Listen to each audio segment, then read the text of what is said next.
Oral questions, questions orales, the Honourable Leader of the Opposition.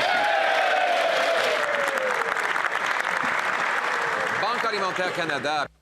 Food Banks Canada has published its report on 2025, their final report, and they report a 100% increase in the number of people needing food bank assistance since the Liberals took power.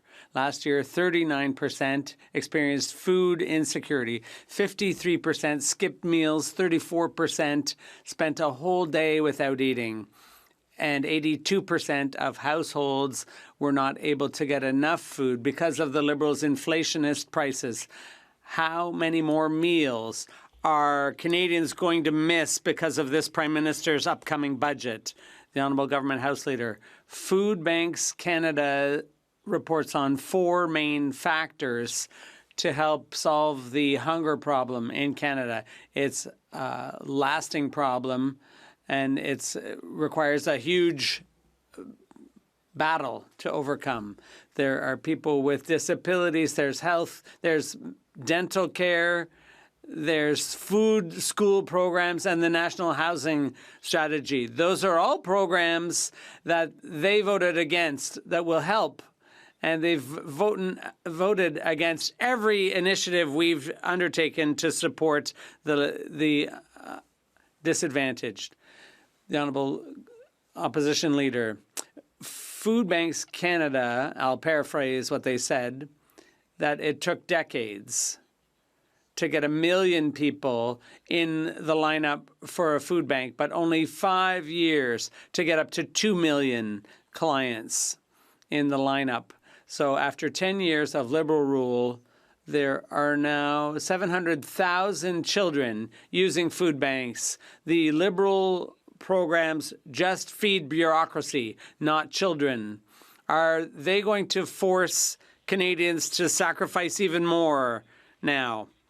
The Honourable Secretary of State for Children and Youth. Thank you, Mr. Speaker. I know that Canadians are dealing with challenges, and that's why the government is investing in Canadian families to help them get ahead.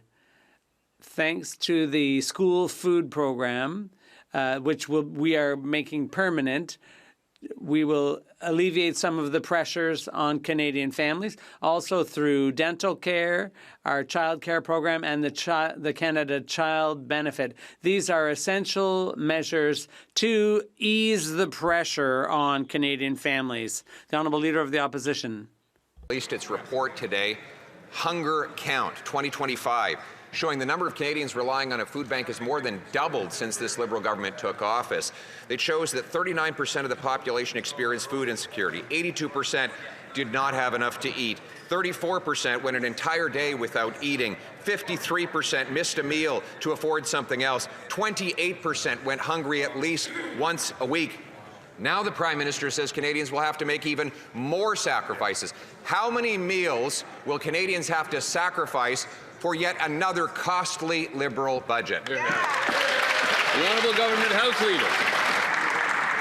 Mr. Speaker, the Leader of the Opposition is good at throwing all of this stuff out. What he's not good at is reading what the groups on the ground actually have to say. Of course there are too many people living in poverty in Canada, but there are significant initiatives being put in place by this government, opposed by this Leader of the Opposition and his party, systematically evoked in the report from Food Banks Canada today, Mr. Speaker. We support these key assistance programs for Canadians. He votes against them and then dares to get up and criticize us for putting in place support for the weakest Canadians. The Honourable Leader of the Opposition. Mr. Speaker, their programs do not feed kids. They feed bureaucracy, consultants, lobbyists, and Liberal insiders. And if you want to question that, 700,000 kids are lined up at food banks every single month. And let me quote from the report. It took decades to reach 1 million visits in any month, and it has now taken half a decade to more than double that. These are not outliers. This is Canada's new normal. The more government spends, the more things cost.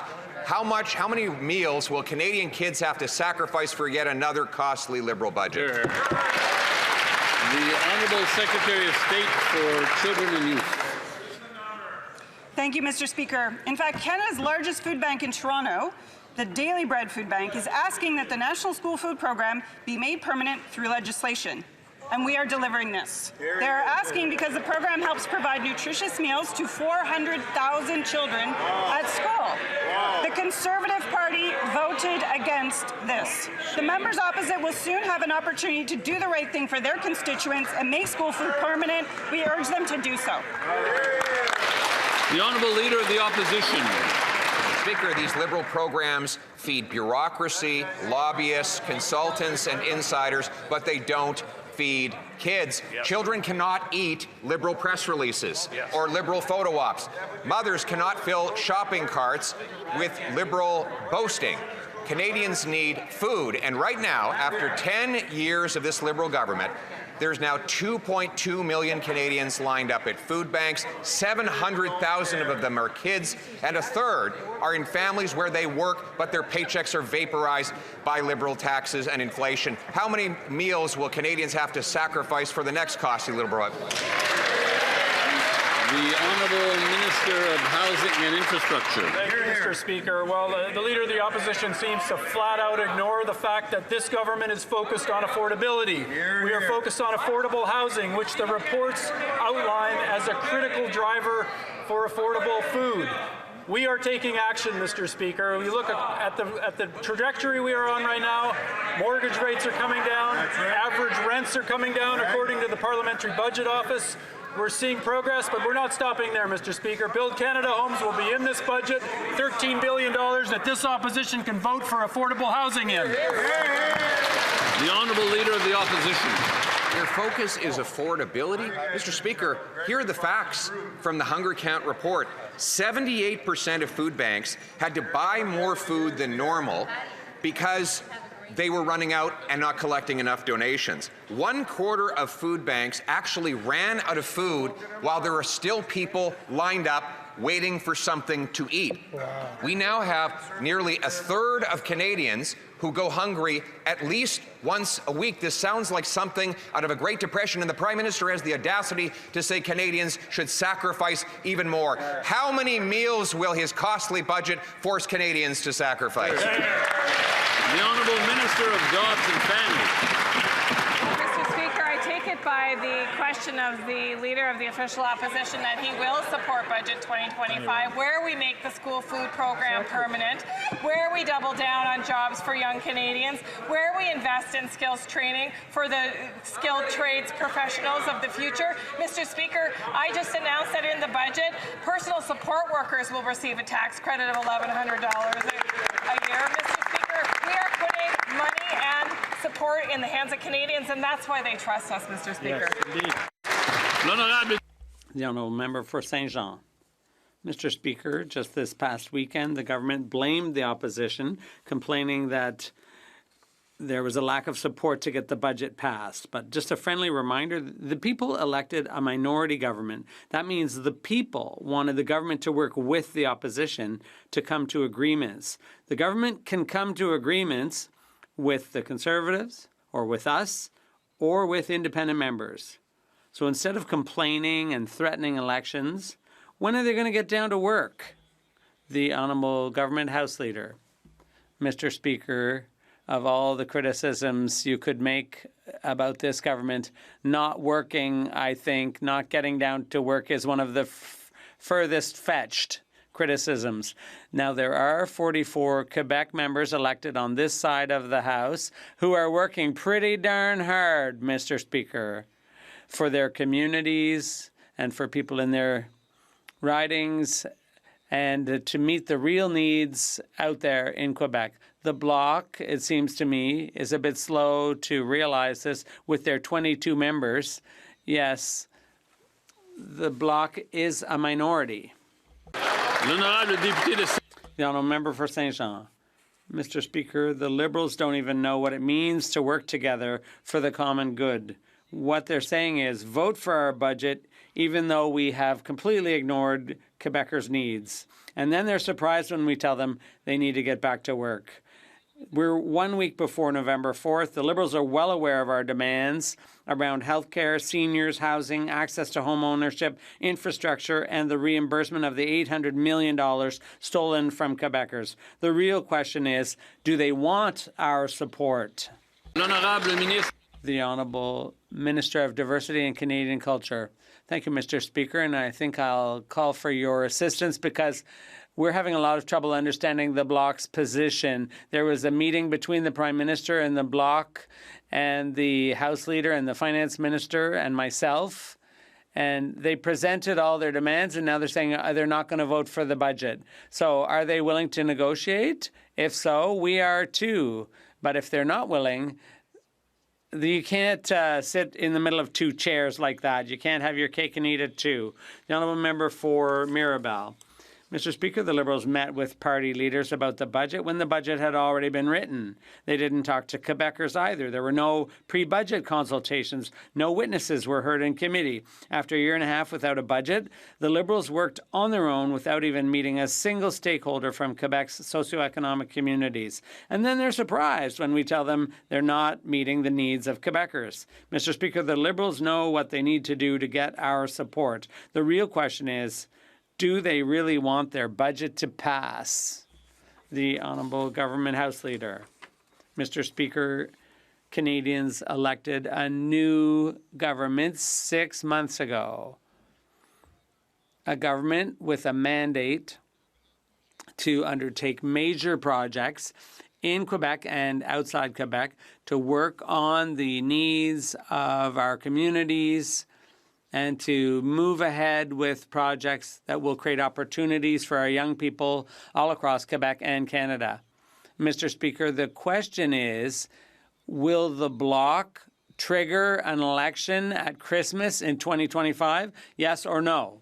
Member for Thornhill. The Daily Bread Food Bank and the North York Food Bank in Toronto just released their annual report. It's called Who's Hungry? And it seems like the answer to that question is nearly everyone. 2.2 million visits in a single month.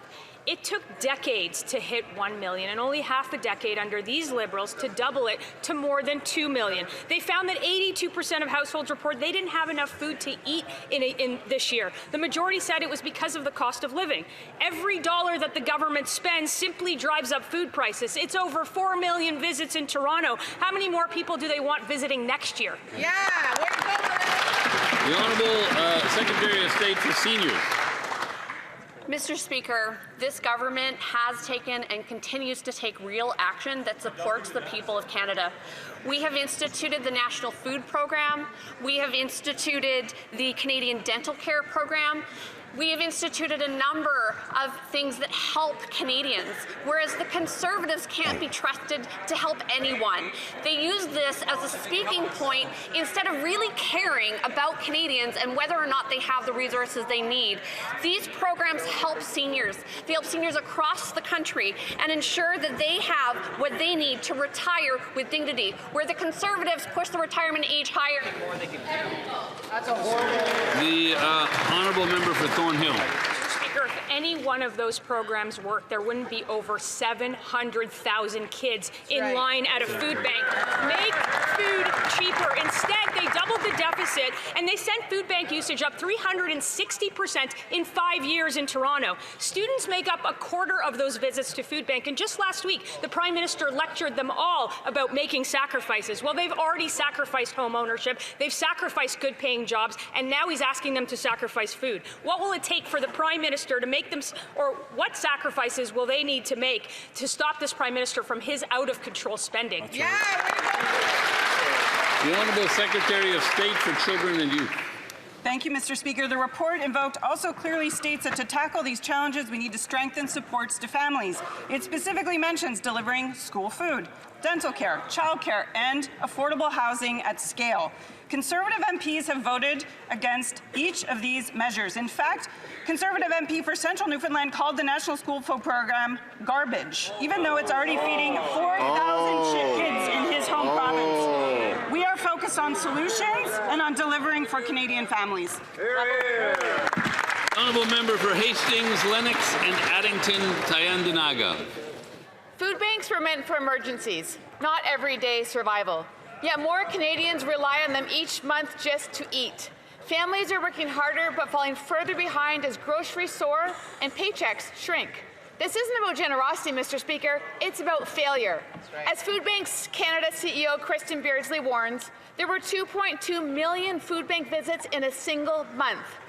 The longer they ignore the reality on the ground, the deeper the crisis becomes. Mr. Speaker, when will this Liberal government realize their inflationary deficits are driving Canadians to the food bank? The Honourable Minister of Jobs and Families.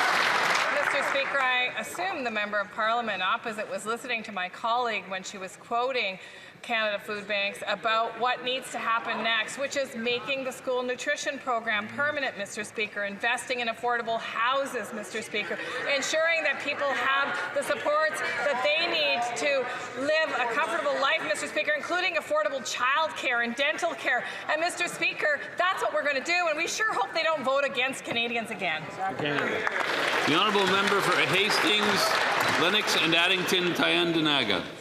We keep sounding the alarm, but it feels like no one on that side is listening, Mr. Speaker. Families are stretched thin and communities are breaking under the weight of rising costs. One food bank executive said it plainly: housing and food costs are the greatest contributors to the increase in our services.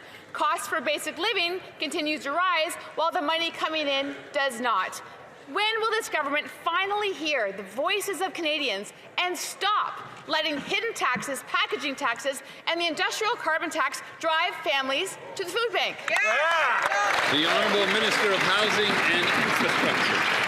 Mr. Speaker, well, again, the member opposite did connect the dots between housing costs and food costs, and that's why this government is so laser-focused on affordable housing. And we are seeing action on this. We're seeing progress to date. We've seen average rents come down across Canada. We're seeing mortgage rates come down. We're seeing home prices come down to make life more affordable. We're cutting taxes for 22 million Canadians and first-time homebuyers. All of those measures are delivering results, and we aren't stopping there, Mr. Speaker. Honourable Member for Quebec-Mactaquac. Mr. Speaker, Food Banks Canada reports 2.2 million visits in a single month, double what it was just 6 years ago. Their CEO says poverty and hunger have become the new normal in Canada. Working Canadians, from construction crews to office staff, are having to stop by food banks on their way home from work. In rural Canada, where food and fuel already cost more and jobs are often seasonal, families are being hit hardest.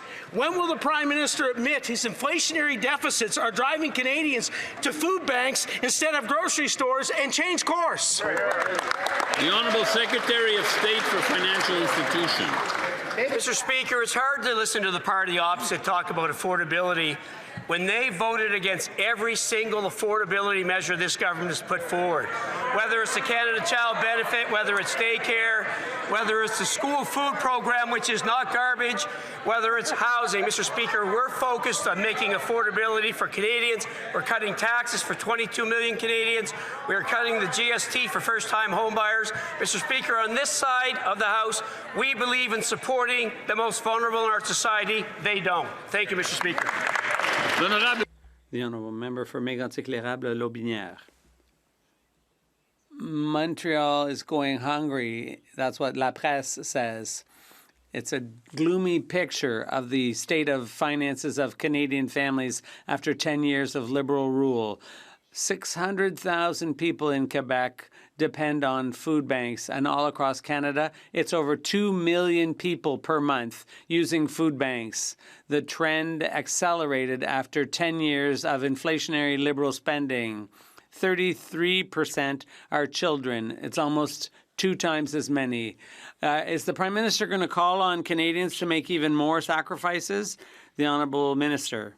Thank you very much, Mr. Speaker. Food inflation is a global phenomenon which is much more complex than the simplistic slogans of the Conservatives. The big difference between them and us is that here on this side, we believe governments should provide support against inflation to help the middle and lower class families.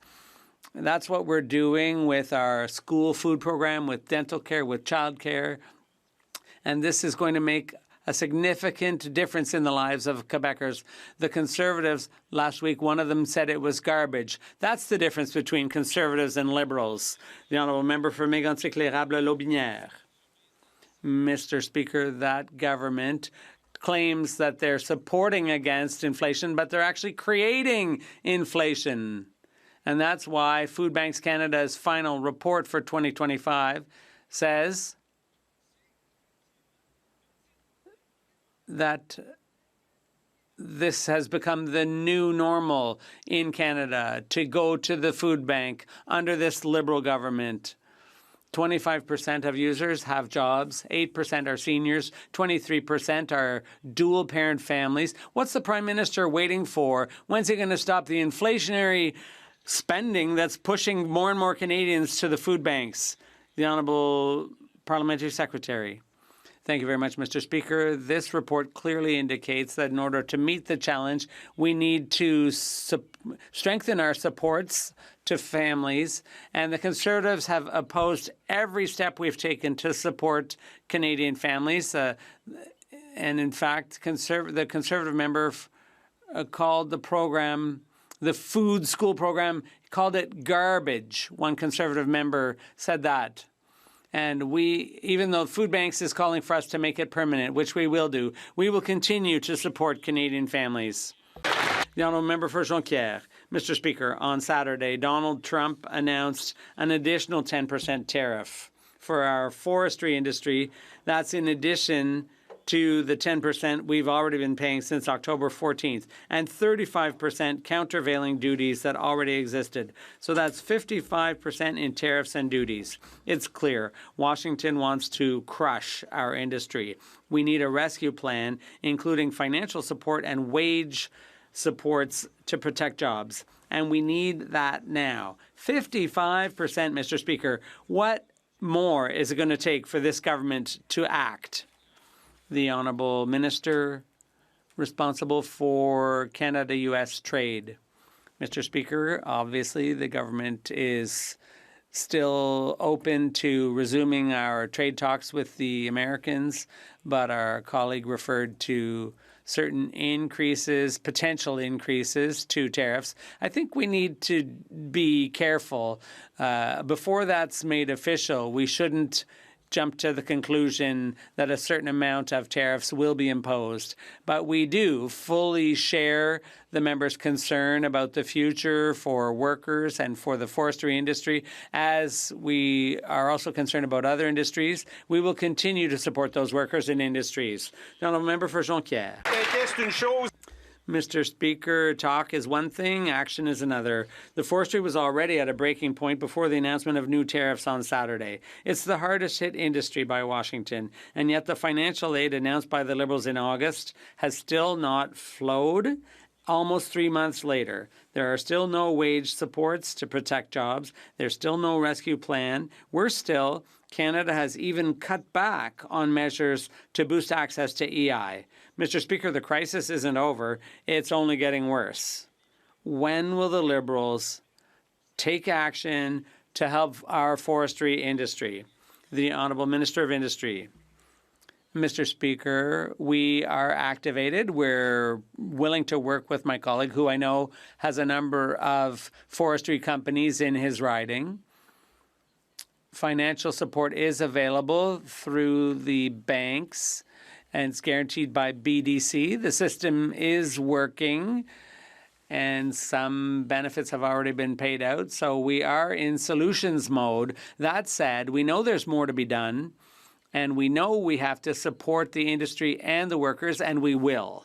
Member for Sherwood Park, Fort Saskatchewan. Under these Liberals, food prices have gone bananas. They're so bad that 1 in 5 food bank users works full-time. Even people working full-time cannot afford to eat in Canada. Now food banks are feeling the crunch, jammed with 2.2 million visits in a single month, and the Liberals think Canada is ripe for more inflationary spending, rubbing salt on the wounds. When will Liberals stop squashing workers with their inflationary spending and realize that it's time to reverse course? The Honourable Secretary of State for Seniors. Food Food Banks Canada has highlighted the importance of federal government action that is helping Canadians, like the National School Food Program and like the Canadian Dental Care Program. This is helping more than 2 million seniors. We're building an economy that works for everyone. Conservatives have a record of pushing the retirement age higher, cutting benefits, leaving seniors behind. Not again, Mr. Speaker. The Canadian public trusts us, not them. That's why, while they're voting against every measure for Canadians, we're empowering older Canadians and protecting not only their dignity, but their peace of mind.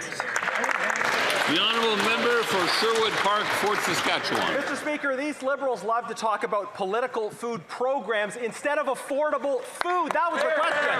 Before liberal inflationary spending and hidden food taxes, Canadians could actually afford to feed themselves. Parents don't want the state parenting their children for them. Parents want the government to eliminate food taxes and stop inflationary spending so they can afford to feed their kids themselves. The Liberal fuel standard, food packaging tax, industrial carbon tax, inflationary spending. Speaker, when will it end? The honourable government House Leader. A few things that I think need to be cleared up here, Mr. Speaker. They talk about these imaginary taxes. I think the member needs to come clean. There is no tax on groceries. There never will be a tax on groceries. That is pretty clear. They talk about imaginary programs. I assure the member that he has voted against some very real programs, Mr. Speaker, very real programs for school food, for dental care, and many other things that are for the most vulnerable in society. The last thing, though, what is inflationary spending when it comes to supporting Canadians? Canadians want to know, Mr. Speaker. The honourable member for Calgary East. Every dollar this Prime Minister spends comes out of the pockets of Canadians through higher prices and food inflation. It took decades for food banks to have 1 million food bank users every month. It took the Liberals just 6 months to double that number. This Prime Minister said bet. He's going to double the deficit and make more than 2.2 million Canadians visit a food bank in a single month. When will these guys realize that inflationary deficits are driving up food costs and driving more Canadians into food banks? Yeah, way to go, Jeff. The Honourable Minister of Jobs and Families. You know, when the Prime Minister said that it's time for Canada to bet big, he meant bet big on Canadians, and that's something these guys don't understand. They refuse to invest in Canadians, Mr. Speaker. Today I announced that in Budget 2025, $75 million will go to building trades unions to make sure that kids and young people can get great jobs in the skilled trades. These are good-paying jobs, Mr. Speaker. That's what it looks like to bet on Canadians. That's what it looks like to have the backs of Canadians. Well done. The honourable member for Calgary East. If programs like that actually worked and didn't feed bureaucracy, then 700,000 kids wouldn't be visiting a food bank every single month. And their Liberal deficits are what are making the food go up in cost. That's why grocery inflation is up 4%.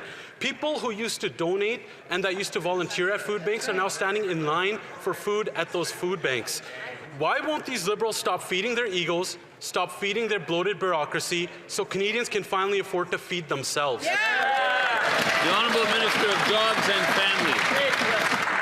So which is it, Mr. Speaker? They're either about empowering Canadians through good-paying jobs or empowering Canadians through the kinds of programs like the school food program. We believe in both, Mr. Speaker, because we're betting on Canadians. We're betting on both their resiliency and their ability to get those great-paying jobs as we create those projects across the country. This member opposite, Mr. Speaker, he doesn't want to invest in Canadians either to support them now or to help them have better futures. So which is it? Which is it that he's asking for? To cut services for Canadians or invest in them? We're going to do both. We're going to make sure Canadians get The honourable member for Saskatoon University. Hardworking Canadians spend all day at work, and on the way home, they are not stopping at grocery stores. It's food banks. For millions of working Canadians, they have to go to the food banks because they can't afford the hidden Liberal food taxes like the industrial carbon tax and the food packaging tax. Food Banks Canada reports a record-smashing 2.2 million visits in a single month. And donations, well, they're down because Canadians are broke. When will these out-of-touch Liberals admit to driving up the cost of food and driving Canadians to the food bank? The Honourable Secretary of State for Northern. Thank you very much, Mr. Speaker. After 10 years of Conservative MPs coming to Ottawa, collectively with 14 of them coming, that's 180 in 40 years. And that's the first question we got from a Saskatchewan perspective, Mr. Speaker. In my riding, Saskatchewan is finally here on the government side. We're going to address housing, Mr. Speaker. We're going to address the cost of living. And I'm glad finally the Conservatives from Saskatchewan finally woke up. The honourable member for Avalon. Mr. Speaker, constituents of my riding of Avalon and the good people of Newfoundland and Labrador were shocked to hear the Conservative member of Central Newfoundland say that the Healthy Meals program, which feeds 4,100, yes, 4,100 or more kids at schools in our province, was garbage.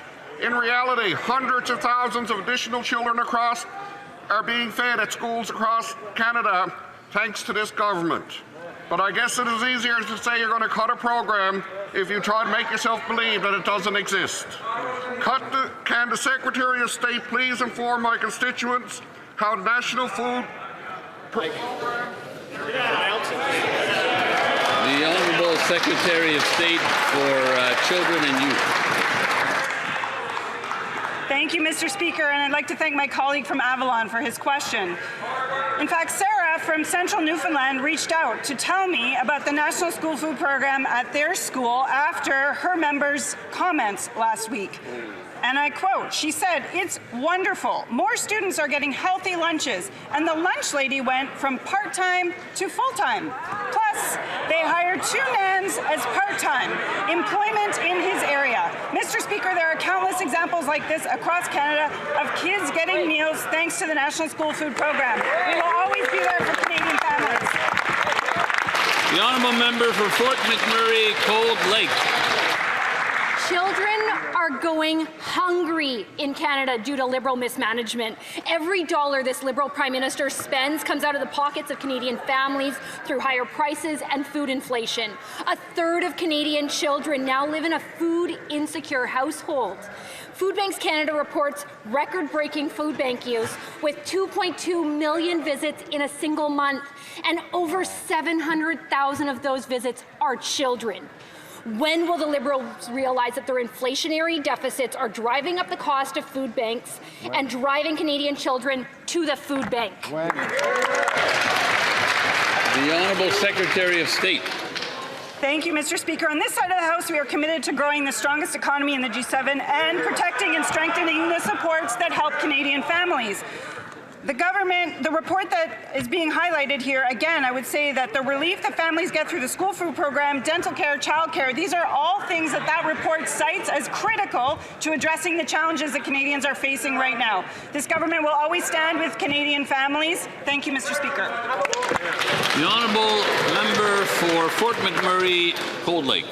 If a single one of those projects and programs actually worked, there wouldn't be 700,000 children waiting in food bank lines every single month.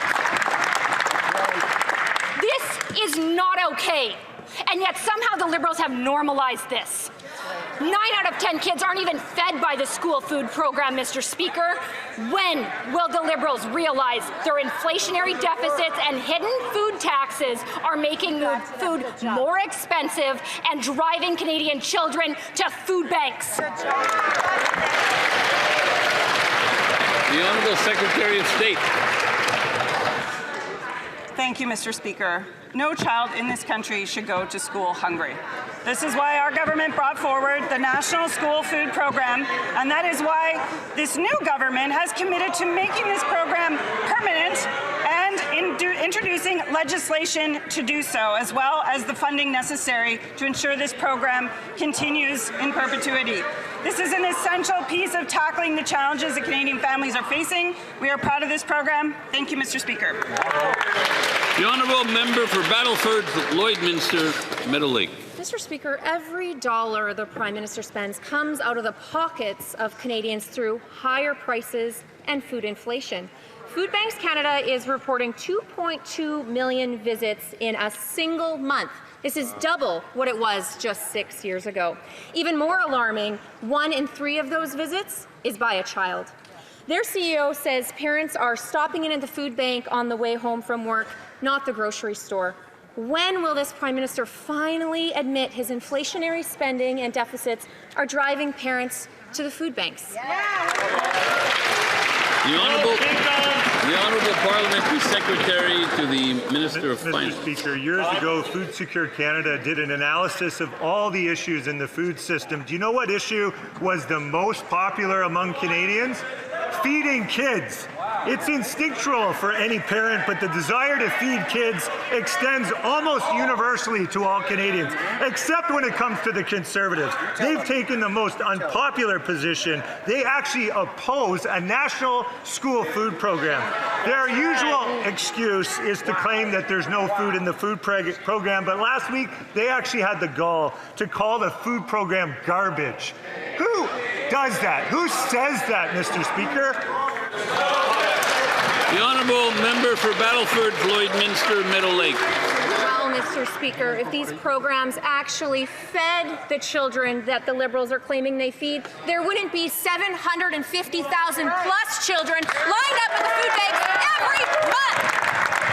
Mr. Speaker, it's the hidden taxes like the fuel standard, the food packaging tax, the industrial carbon tax, and rising inflation that are making it harder for families at the grocery checkout. Grocery prices are up 4% overall, with ground beef up 17%, coffee up 28%, soup is up 9%, and those numbers, Mr. Speaker, translate to record numbers of Canadians turning to the food banks to feed their families. When will this Prime The Honourable Parliamentary Secretary to the Minister of Finance. Mr. Speaker, while our government invests in feeding 400,000 more kids healthy food in schools, the Conservatives call that garbage. While our government works to expedite major infrastructure projects creating tens of thousands of jobs, the Conservative leader calls them pathetic. While our government gives law enforcement the tools they need to keep our communities safe, the Conservative leader calls the RCMP despicable. The pattern is clear. The Conservatives will disparage people, projects, and programs that help Canadians while we continue to deliver for them. The Honourable Member for King Vaughan. The very people that built this country and taught us the value of hard work while managing our budgets are having to line up at the food bank.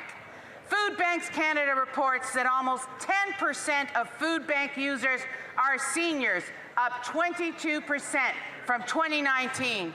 This Liberal government's reckless spending has driven up prices and left our seniors behind. When will this Liberal government respect our seniors and stop the inflationary spending so that they can live their retirement years in dignity? The Honourable Secretary of State for Seniors.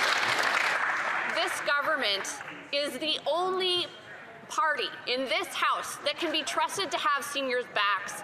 We returned the age of retirement to 65 when those folks wanted to push it up to 67. Through this government's actions, we are ensuring that Canadian seniors have access to one of the largest social programs in the country, and that is the Old Age Security and Guaranteed Income Supplement. Through that, we are ensuring, Mr. Speaker, that folks have up to $1,086 per month for the most financially vulnerable seniors.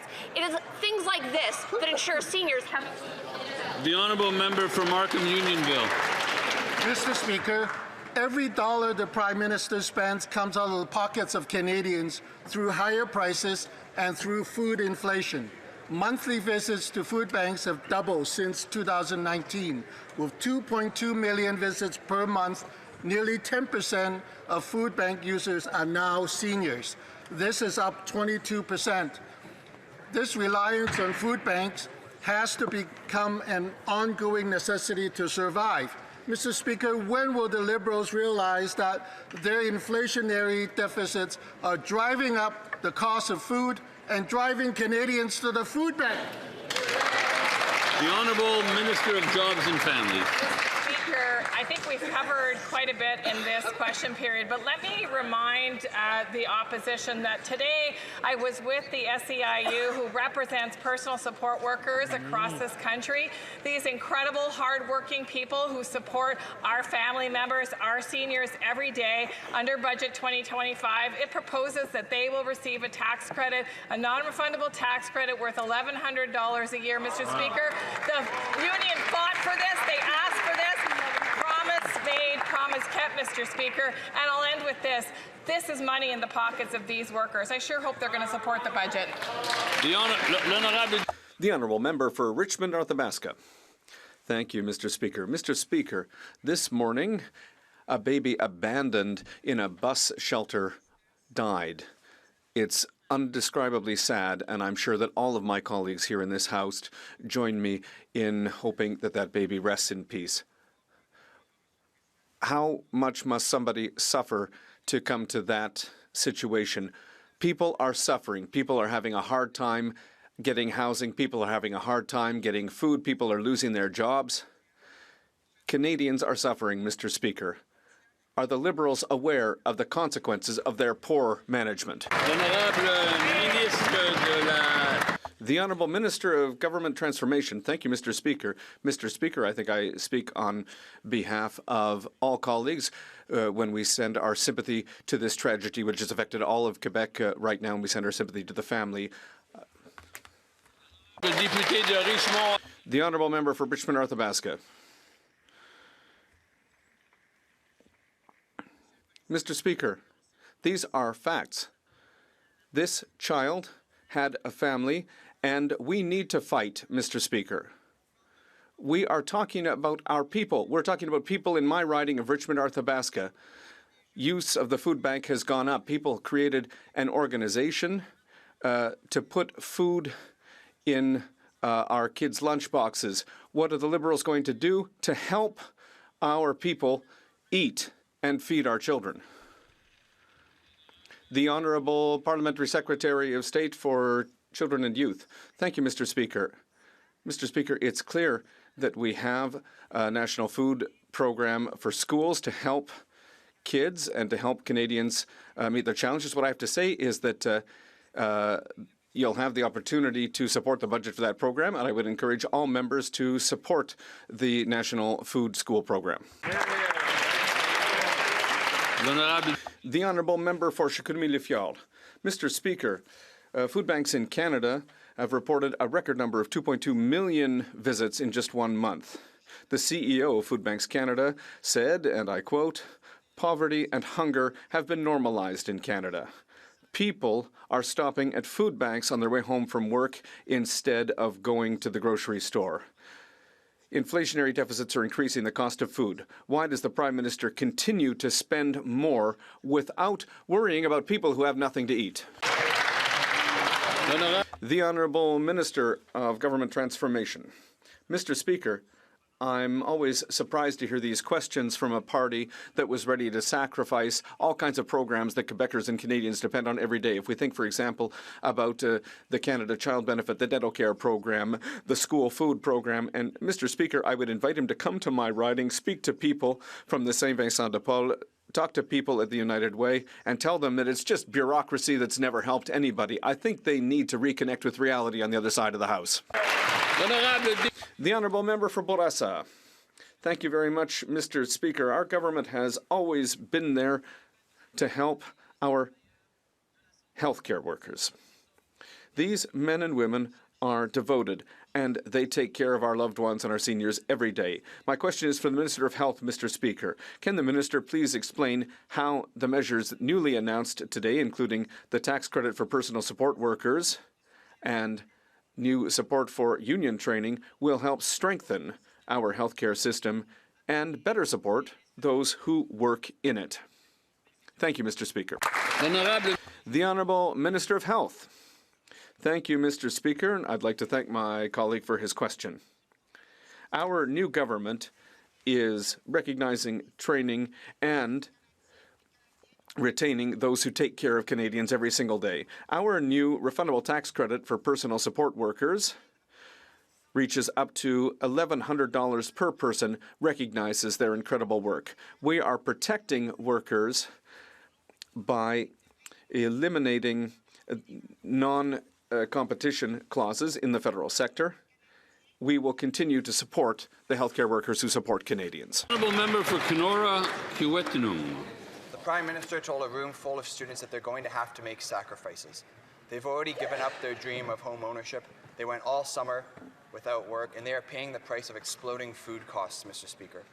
Food bank visits have doubled since 2019, and Canadians shouldn't have to sacrifice any more for Liberal failures. They have sacrificed enough over 10 long years. So will the Liberals finally keep their promises and get spending under control so that young Canadians can afford to feed themselves? The Honourable Minister of Jobs and Family.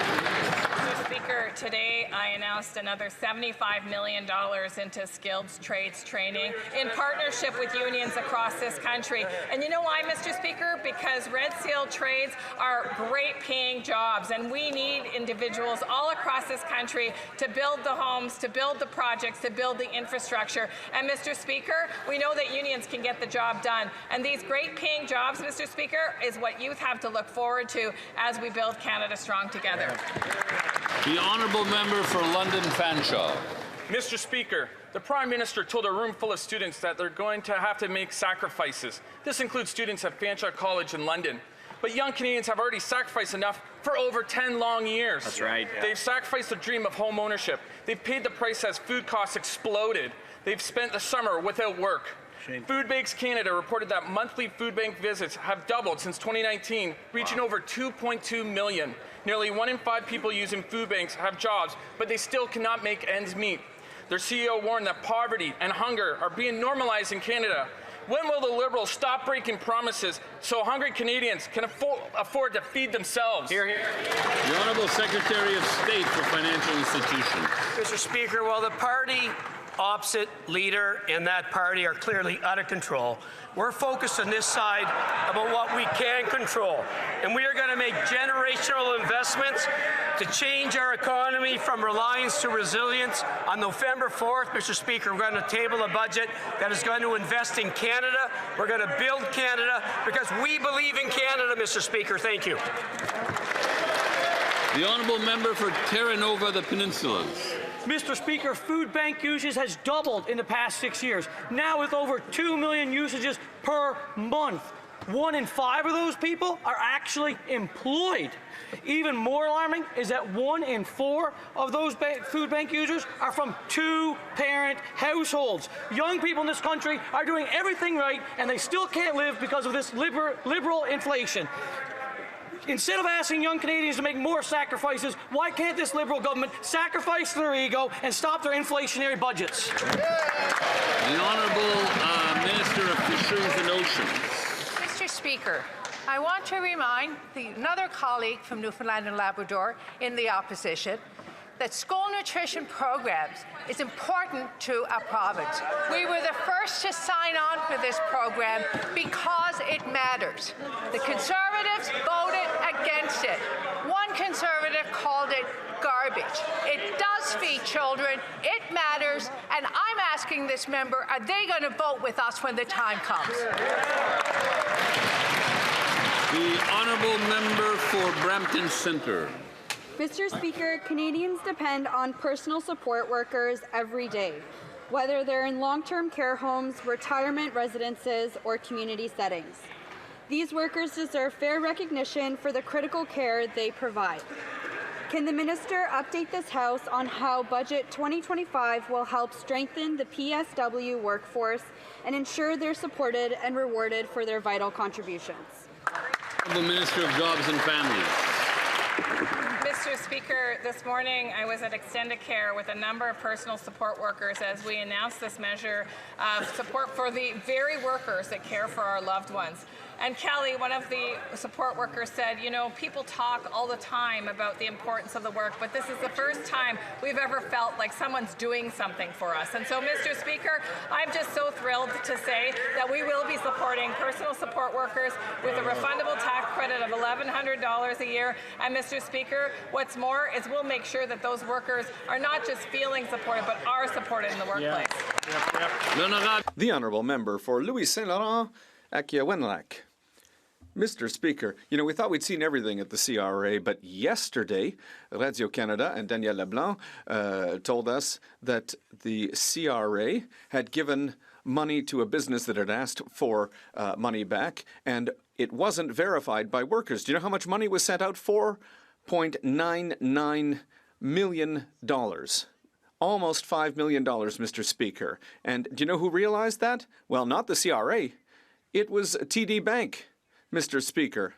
So the banks are doing the work of the CRA. It doesn't make any sense, but that's 10 years of Liberal mismanagement. Is there anyone on that team who's going to rise and dare to defend this? The Honourable Secretary of State for Financial Institutions Speaker, and the Canada Revenue abuse of the Agency. tax system is illegal, and the CRA takes enforcement action when instances of abuse are identified. While we cannot comment on matters before the courts, Canadians can be assured that the CRA is maintaining the integrity of the tax system and preventing misuse of sensitive data. Canada's new government is committed to working with the CRA to continue to strengthen the integrity of our tax system and protect taxpayer dollars. Thank you, Mr. Speaker. The honourable member for Edmonton Strathcona. Mr. Speaker, Albertans are being charged $100 for a COVID-19 vaccination while other Canadians are getting their vaccinations for free. The Canada Health Act guarantees access to necessary health services for everyone, regardless of where they live. But this government is doing nothing while premiers break the law and Canadians' health suffers. I wrote to the Prime Minister about this months ago, and I have yet to hear back from him. So I'm asking the Prime Minister today, why is he refusing to enforce the Canada Health Act so Canadians get the health care they deserve? The Honourable Minister of Health. Thank you, Mr. Speaker. So I'd like to say to my colleague that we indeed believe in vaccines. The science is very clear on vaccines. We are working closely with the provinces and territories to accelerate vaccination rates. Vaccines, which are necessary, which are absolutely necessary, are covered by the provinces, and I am working with her province of Alberta to increase vaccination rates in that province. Thank you. That brings question period to an end. And we'll take a few minutes to allow members to leave the chamber quietly. And while I'm on my feet, I'd like to remind members that the volume of earpieces will now be reset. Once again, if you could leave quickly and quietly, please.